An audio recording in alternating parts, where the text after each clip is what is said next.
Good day everyone. So I was halfway through shaving and I ended up wanting to make a video, and I actually made a video, and this is going to be my second time shooting it because I wanted to do a landscape. I'm only going to put this on YouTube.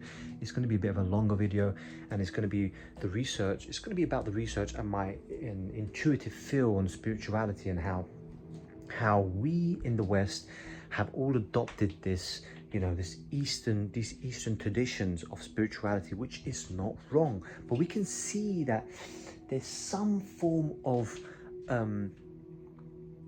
it's not inherent to us, you know.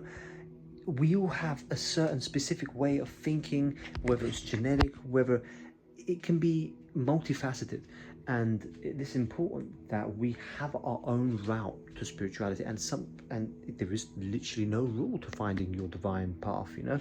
In fact, it needs to be very unique, but information is vital, and this is something that has been, I don't want to say held back or changed, or it's just something that we have not been able to grasp.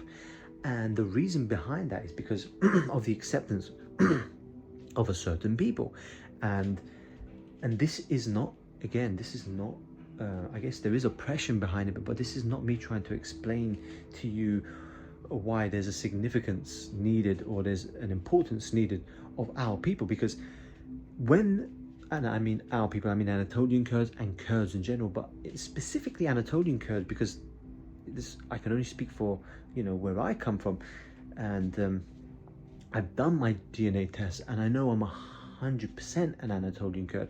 Not only that, I know I come from a certain lineage, for Baba Mansur, who was now seen as a Sufi mystic, but you know, again, these are all labels, including language, to try to encapsulate something that was beyond the language of the linguistic language, and something more embodied within the love and the quantum place. And it's why the Sufis and Alevis, they embodied the cosmos within the dance of the semas, of the cosmic moves and the spinning of the universe. And there are many books, you know, I would urge people to read. One of them in Turkish is Quantum and Alevism, and it's a shame that we have to still label this stuff. And also Soran Hamarash's book on the untold history of the Kurds, which is incredibly significant. And what I'm going to mention here is the significance of our connection, and this is coming from the connection to the Europeans, and how we actually have a level of spirituality that is, I meditate a lot, and let me put it this way, coming from a place of having fasted for over 30 days, and having rituals where I would literally meditate 4 hours in the morning, cold showers, and not just cold showers, ice cold in the ice bucket, and breathing exercises. These are all things that we learn from, and we believe we learn from, you know, more I guess more Eastern traditions. I might be wrong, but it's vital to know. And I'm only speaking from myself, from my perspective, and I was born in London, and I can tell, and now I'm in Canada, so I can tell the struggle my friends have gone through, whether it's through addiction, whether it's through finding that authentic self, so your body beats and your immune system, and you are a healthy and real you, being a being that was created for purpose, and that's what we're here for. And that, comparing this to, you know, like for instance the Sumerian language, you know, there are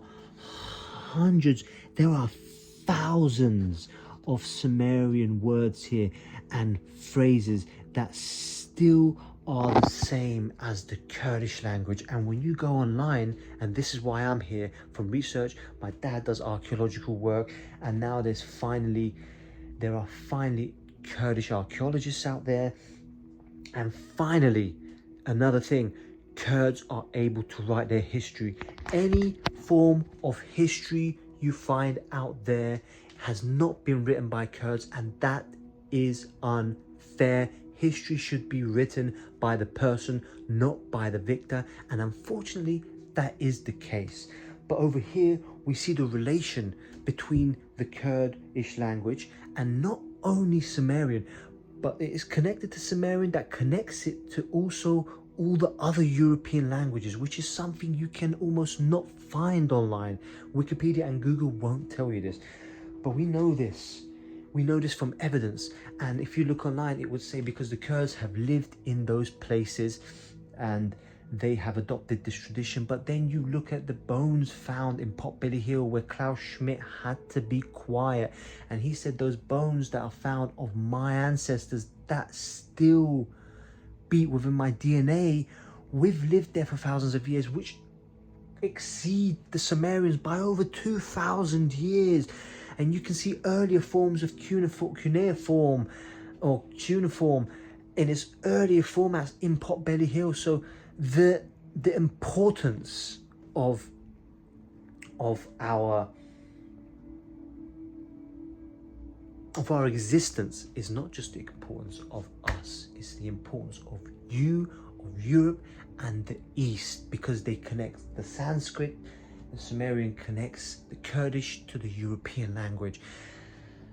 And within this, let's talk about a slight bit of spirituality, where I don't want to talk about religion exactly, but there is a significance in religion here, and the Yazidis and the Alevis kind of embody the same kind of story, and this is important, the story, you know, our consciousness, we are a projection of that here in this you know, this dynamically symmetrical reality, where there is no symmetry unless it's moving, because we're some fault of a light, you know, where light slowed down, and our light body. And when I speak from my heart coherently to my mind, I can tell you the Alevi and the Yazidi belief of Meleki Tawûs embodies reason, higher reasoning. We are pure in the heart. No matter how much we try to clean it, we are pure there, and we're born pure there. So our mind is the one that's clattered. So much clatter, clamor, and distortion, and twisted energy. And when Meleki Tawûs disobeyed God, this angel did not disobey God out of rebellion. It disobeyed God to not bow down to man, the creation that was divine yet flawed. And with this disobeying, it was given the highest rank, the highest honor, I guess. And with this came its own decision and its own reason and its own responsibility. And I want to compare that to where we are in the West. We're seeing an awakening of people, and I love this. And it doesn't matter where we come from. History doesn't mean F all, let's say. But people that are saying, I am responsible for everything I do. I'm responsible for the drinking I did that night and I feel depressed, or the relationship that I got into that I felt that it wasn't right, but I still did it anyway because there was some desire within me, or the choices I make, the place I work. We are responsible, and this comes from a higher place. And I can tell you this from 100% to experience, where I have friends in high places and people that are in, you know, so what you would call secret societies, whatnot, and I've seen the effects of one's own knowing and one's own taking one's own responsibility complete, how everything that happens to you is in your hands. And I hope that you're able to feel this and burn within that everything that you've maladapted to and you've auto-domesticated yourself into. Because true spirituality, especially for the Western side, lies within your responsibility, lies within your reason. And this comes with making the right choices, and that comes with making the wrong choices. But it comes with taking responsibility of those choices, and to walking forward, and to taking those steps before you feel or think they're right,